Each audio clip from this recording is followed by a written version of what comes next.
Hello everyone. आज हम बात करते हैं अपने पर्यावरण के बारे में। वो पर्यावरण जिसका नुकसान हो रहा है और हम खुद अपने विकास के लिए जाने अनजाने उसका नुकसान लगातार करते जा रहे हैं। इस तेज़ी से बदली हुई दुनिया में आज कुछ महत्वपूर्ण चुनौतियां हैं जिसमें पर्यावरणीय संकट बहुत ही महत्वपूर्ण है। मौजूदा विकास की गति और स्वरूप ने पर्यावरण के हमारे संसाधनों के ऊपर भारी प्रेशर डाला है। पूरी दुनिया में तमाम देशों में अपने हितों से ऊपर उठकर नष्ट होते पर्यावरण के प्रति गंभीर चिंता कहीं दिखाई नहीं पड़ती। दुनिया ने विकास की गति के जिस रफ्तार को पकड़ा है उस रफ्तार से पीछे आना संभव नहीं है। इसलिए पर्यावरण और विकास में रिश्ता होते हुए भी विरोधाभास उत्पन्न हो गया है।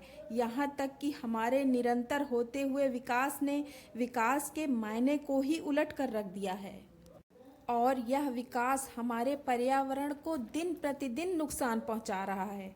मानव जाति हमारे पर्यावरण के जैवमंडल का एक अटूट हिस्सा है। इन दोनों के बीच एक गहरा संबंध है। मनुष्य बहुत हद तक प्रकृति पर निर्भर है और प्रकृति पर यह निर्भरता अब एक भयावह रूप ले चुकी है।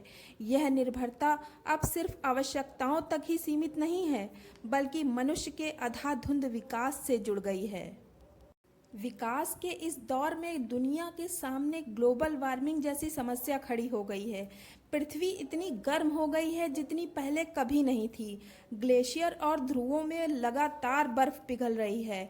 नई औद्योगिक परियोजनाओं के लिए जंगल काटे जा रहे हैं और यह कटान अब खतरनाक स्तर पर पहुंच रही है। इससे यही साबित हो रहा है कि इंसान की प्रकृति पर निर्भरता एक निगेटिव रूप ले रही है। अब इंसान अपने फायदे के लिए प्रकृति का नुकसान कर रहा है। इस टेक्निकल युग में दुनिया ई कचरे का ढेर बनती जा रही है, जो कि हमारे पर्यावरण को लंबे समय तक और गहराई तक प्रदूषित करने वाला है। हम जिस राह पर चल रहे हैं वह पृथ्वी के भविष्य को खतरे में डालेगी। हमें समय रहते कुछ सोचना चाहिए और अपने पर्यावरण को बचाकर अपनी भावी पीढ़ियों को गहरे संकट से बचाना होगा। हम अपने पर्यावरण को बचाने के लिए कुछ उपाय तो कर ही सकते हैं। अगर हम सब मिलकर कुछ सोचें तो हमारा पर्यावरण जरूर बच जाएगा। जैसे जब हम घर बनवाते हैं तो पेड़ पौधे लगाने के लिए कुछ जगह अवश्य छोड़ें और उनमें पेड़ लगाएं। यदि हमको कहीं पास में जाना है तो पेट्रोल डीजल वाहनों का प्रयोग ना करें। साइकिल या पैदल ही चले जाएं। इससे हमारा पर्यावरण तो शुद्ध होगा ही, साथ में हमारा स्वास्थ्य भी अच्छा रहेगा। जहां मल्टी स्टोरी बिल्डिंग या अपार्टमेंट बनने हो वहां एक बगीचे का निर्माण अवश्य करें। पर्यावरण को बचाने में कई हद तक पशु पक्षियों का भी काफ़ी महत्व है। पेड़ कटने से पक्षियों का बसेरा खत्म हो गया है, इसलिए उनकी बहुत सी प्रजातियां विलुप्त होती जा रही हैं। अतः हमारा पहला कर्तव्य होना चाहिए कि हम पशु पक्षियों के जीवन की रक्षा करें। खाना बनाने और सब्जी आदि को धोने का पानी पेड़ों में डालकर पौधों का संरक्षण कर सकते हैं और साथ में पानी का भी संरक्षण हो जाएगा।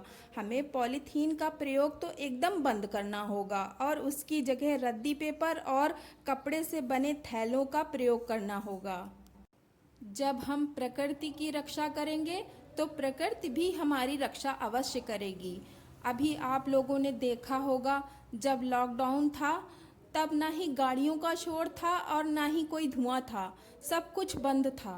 तब आप लोगों ने ये महसूस ज़रूर किया होगा कि हमारा वातावरण कितना शुद्ध हो गया और पशु पक्षियों की चहचहाहट सुनाई पड़ने लगी, जो कि हम लोगों ने शायद बहुत पहले कभी सुनी होगी।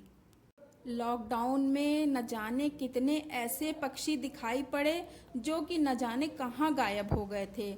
आसमान एकदम साफ था, कोई धुआं नहीं, कोई धुंध नहीं। तो फिर सोचिए कि हम इंसान अपनी इस प्रकृति को, पर्यावरण को जाने अनजाने कितना नुकसान पहुंचा रहे हैं। जब हम सब घर में बंद हुए तो हमारी प्रकृति कितनी खुश थी। तो क्या ये अच्छी बात है कि हमारे घर में रहने से कोई खुश हो?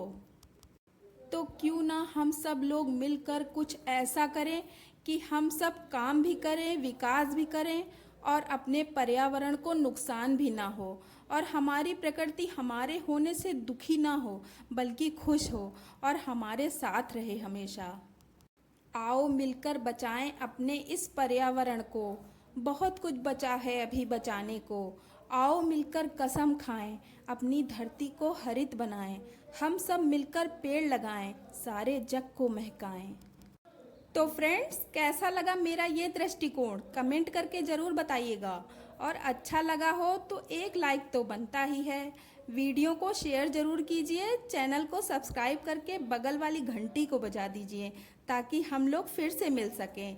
तो फिर मिलते हैं अपने नए दृष्टिकोण के साथ। ओम साई राम, सबका मालिक एक।